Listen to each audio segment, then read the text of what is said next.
It's not a Wednesday, it's another 11 a.m. somewhere in the world. At least it's here in Europe.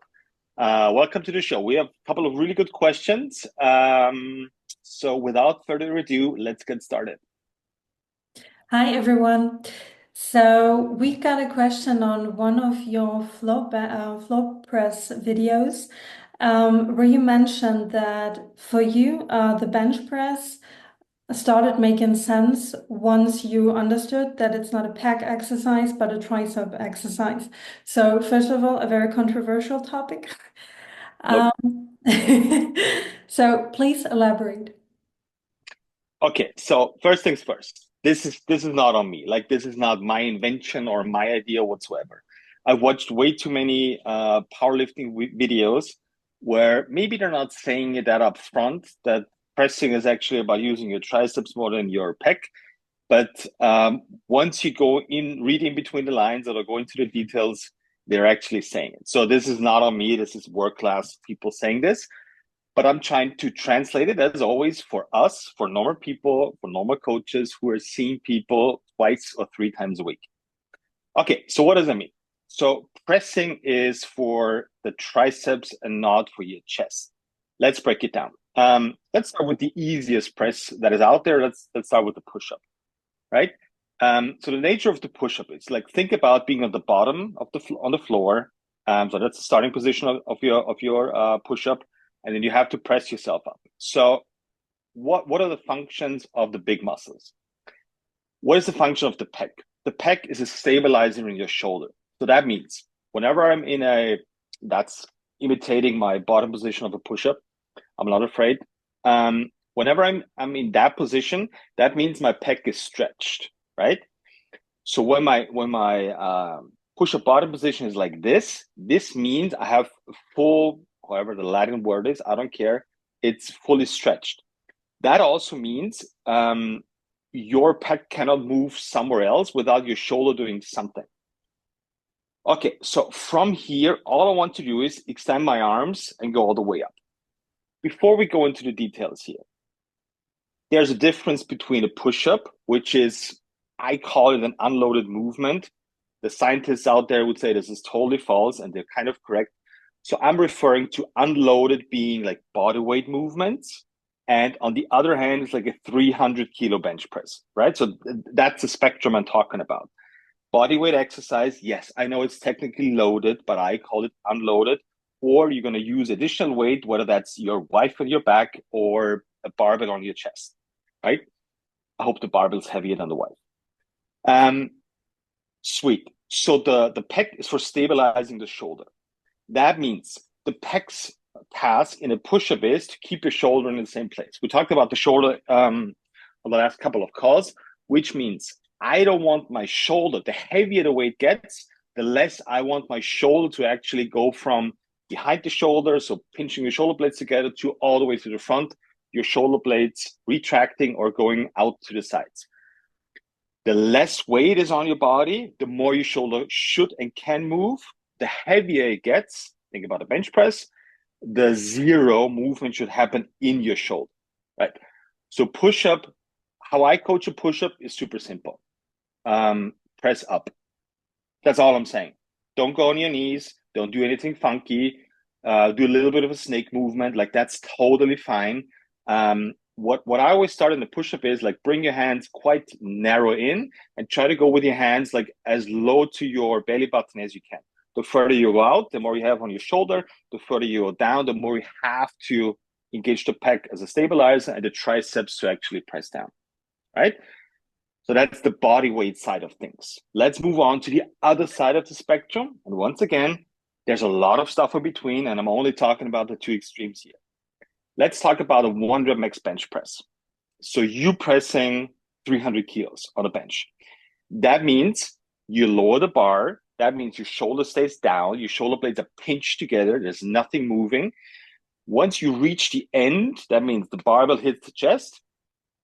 The pec is fully flexed and your shoulder is literally behind the neutral line, which means your shoulder blade are pinched together, right?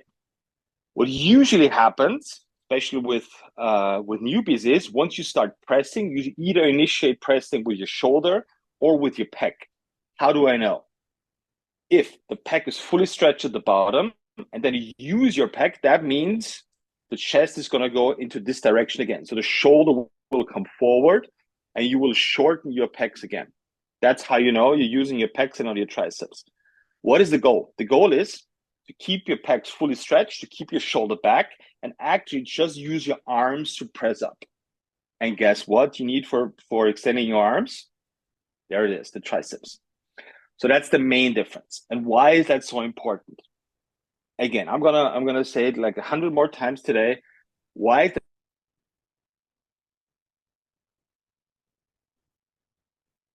it so? I got kicked out of the party. All right, so we were at the bottom of the bench press. Why is that so important to keep your pec fully stretched? Because that's the thing that holds your shoulder in the right position. Whenever you move your shoulder forward, that's what a muscle does not like. So the muscle is attached through a tendon on a bone. Whenever you move the bone, that also means you're going to move the muscle. Now think about a fully stretched pec in the bottom of a bench press. And now all of a sudden, the bone, the big arm bone or the shoulder starts moving forward. That means the muscle is already stretched. The tendon is under full tension. And now all of a sudden you're saying, okay, in this extreme position, now shorten again. This is where you fuck up your shoulder. This is why so many people have issues bench pressing. It's not about pressing, it's about your shoulder. The bench press is not the issue. It's the shoulder that has not learned how to press correctly. To try something for me. Whenever you bench press, there's only one thing you should focus on, which is shoulders down and shoulder blades pinched together.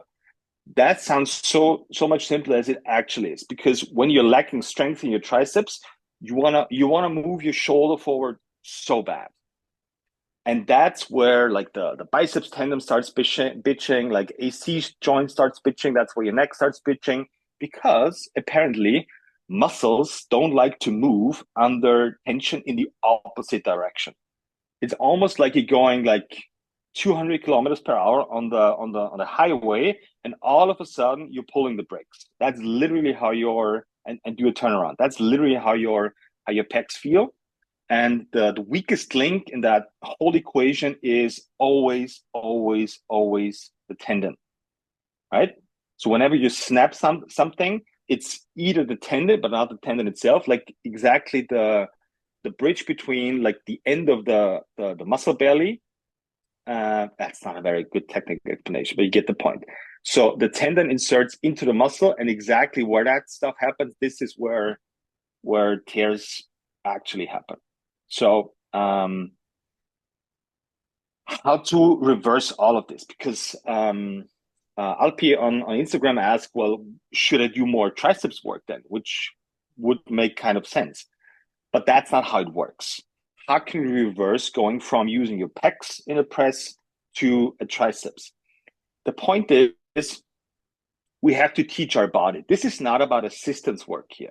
This has nothing to do with, hey, I have to do 3 sets of 15 for my triceps with tricep extensions, so I have more triceps and I can use it in the bench.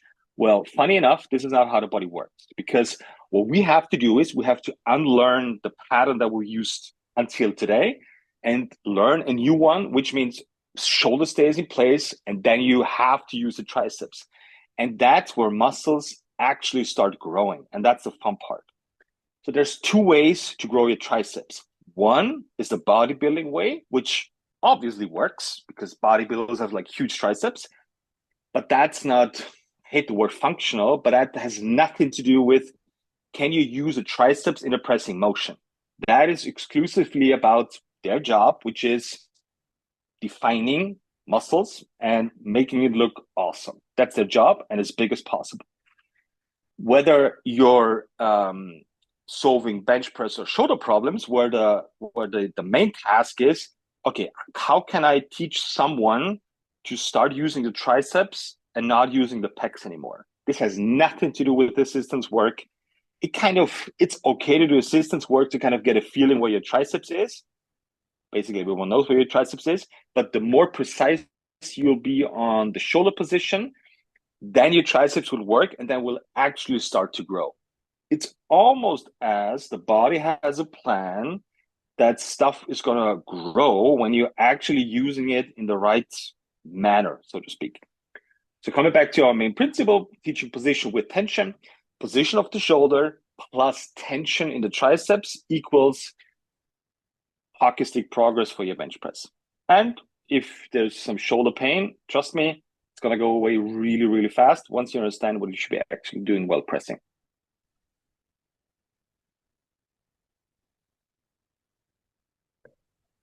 I have a Yes, question. no, makes sense. Yeah, it absolutely makes sense. I am thinking a step further. What kind of like the to break it down to exercises that you do? Is it that you then start doing floor presses? So, for instance, I know that we use like bench pressing, but with like a block or something on your chest. Is that? Can you explain a Mm-hmm. bit there? Yes. So there's a way to tackle this. So the less range of motion, the easier it is for your triceps to do the actual work, right? So let's say the end goal is like a full range push up or a full range bench press, right?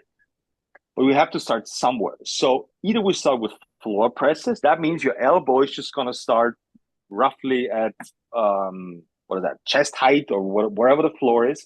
So that already limits the ability of your pec to go any further, right? So if you're that starting position, right, it's much easier for your triceps to actually start working rather than going all the way down here. Everybody knows that, so that's a common approach. What do you call it?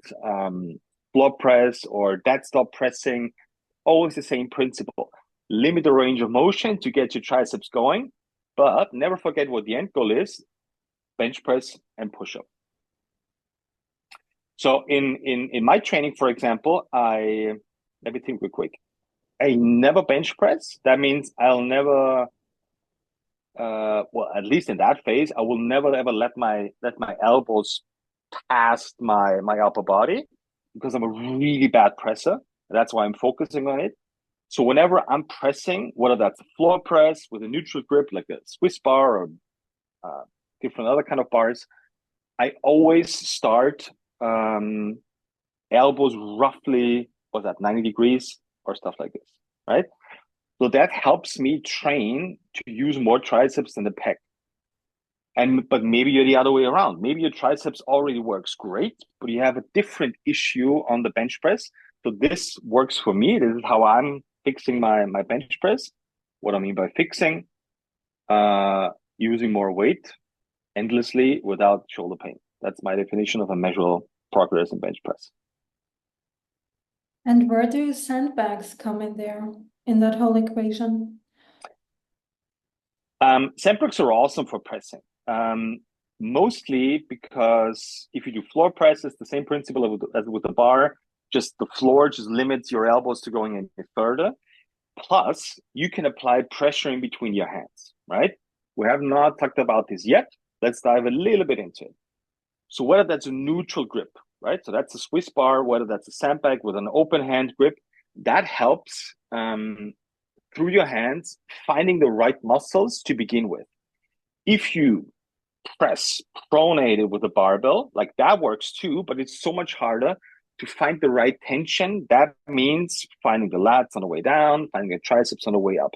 It's just harder, which kind of makes sense if you think about that's your natural shoulder position. Like when you let your arms hang down, your thumbs are either facing forward or backward, wherever your arm position is, right? So that's your natural pressing position, right?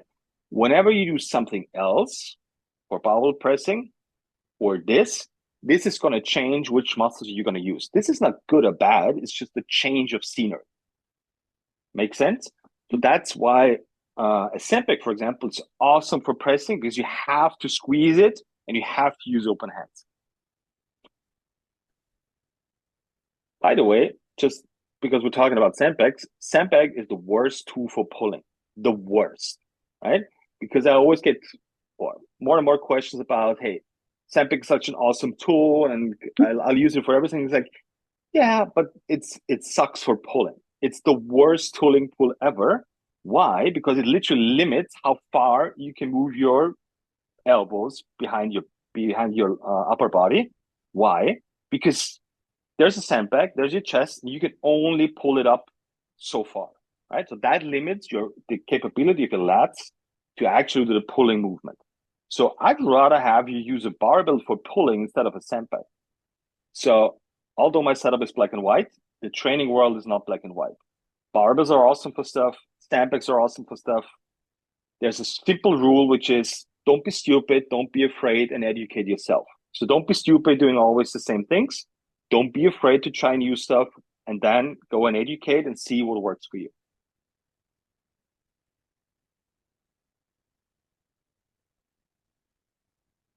Any questions about the pressing, triceps, pec? Because it makes sense for me, but maybe not for you. I have a statement about the pressing. When you see the powerlifters, they are bridging too much and they are shortening that position. And when you see the powerlifters, how they're pressing, they are actually really pressing from the triceps. So they are bridging so much so that they shorten that pressing movement, I mean lowering movement until the chest, and then they are pressing, but all the pressing is coming from the triceps actually, Mm-hmm. and they are Mm-hmm. really holding their shoulder blades on the bench together and down, and it Yeah. makes really sense. So, but I have met some powerlifters and they are still thinking about the bench press as a movement for chest, not for triceps mostly. But when they are going to change that mind, that like pressing you from the bar with your triceps, because that's a functional movement in the nature. You're pressing something from yourself. You're not pressing yourself from that. Then it makes sense. So we won't go into too much details about the bench press, but you're absolutely right. So every power lifter, every person that moves decent weight will tell you that pressing is about the triceps and not about the chest, right? For some reason, it like that stuff doesn't trickle down into like normal coaching and normal gyms and the general population, which is fine. That's our job. That's what we're gonna do. Because when you talk about bench pressing with a power lifter, he'll tell you three main things. The first one is use your feet to push yourself off the bench to get engagement in your legs in. The second thing he's going to tell you is lower the bar with your lats. And the third one is, as you said before, you use your triceps for pressing. Those three things are literally what those are the only things they're working on in a bench press. They're not thinking about and just look at body types of power lifters. Neil Maddox, is it Neil? Whatever. Maddox, the awesome big dude who benches like I don't know 3,000 kilos. No, I think it's 300 something. It's the world record. He has no chest, which sounds so hilarious when I say this, but it looks like he has massive pec muscles, but he doesn't. He has a massive upper body, a massive torso, because his back is so wide, his arms are so huge, and in comparison to his arms and his back, his pec is really, really small, developed muscle wise. That's what I'm saying, right? So even if you just look at the body types of powerlifters, they don't have big chests. Bodybuilders have really huge chests because they need it on stage. But a huge chest is not beneficial for pressing or needed strength wise. Same with strongmen. They do a lot of pressing, like log pressing and that kind of stuff. Yes, they have a massive chest, don't get me wrong. But in comparison to the back, it's fairly small. And in comparison to the arms, the biceps and triceps, the chest is fairly small too. So that's always a good telltale of okay, if world class athletes look like this, that means they use those muscles. That's a pretty good indicator of, well, actually, what muscles are need more work than others. Let's phrase it nicely. Yeah. Same goes actually for, I just thought about the female powerlifters as well. They also do the world-class female powerlifters also have those huge backs and huge lats. Yeah, that's all you need because and some arms obviously for pressing and pulling, but the majority of the absorbing tension is going to happen in your back. So upper back, that means lats and that kind of stuff. If you have no back, there's no way you can lift heavy. There's just no way because this is needed either for stability, like in a back squat or in a deadlift, or for just holding tension in a bench press. Like there's not much happening without you having a big back and wanting to use weights. So what does it mean for a normal person? That doesn't mean you have to have a massive back to have healthy shoulders. No, no, no. But your lats need to be in place and need to understand how to work properly from the insertion from the back of your arm all the way down to your hips. Um, they don't have to be massive. They just have to work. Mhm. Yeah, it is not about how big your muscle is. It's about to live without pain and to move good. And I mean that's the point actually of the exercise to live healthier life in the Yeah, first place, and how then after yeah, that you can develop other goals based on that. yes, there's absolutely no need for a huge bag as a normal person, but there's a need for being able to use your lats. Um, and the three function of the lats, like absorbing, producing, and stabilizing tension, those three functions need to be somewhat balanced, and then your shoulder is going to be happy. So I'd like to end it this call with a very simple, maybe a little bit of a relief for you guys training out there.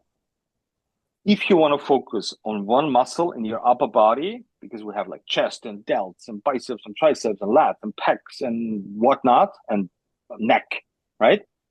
Focus on the lats. That's it. I'll have it in the book. I have like the three biggest muscles, the neutralizing muscles, it's lats, glutes, and it's the obliques. So those three muscles, if you make those three big muscles work, you're good.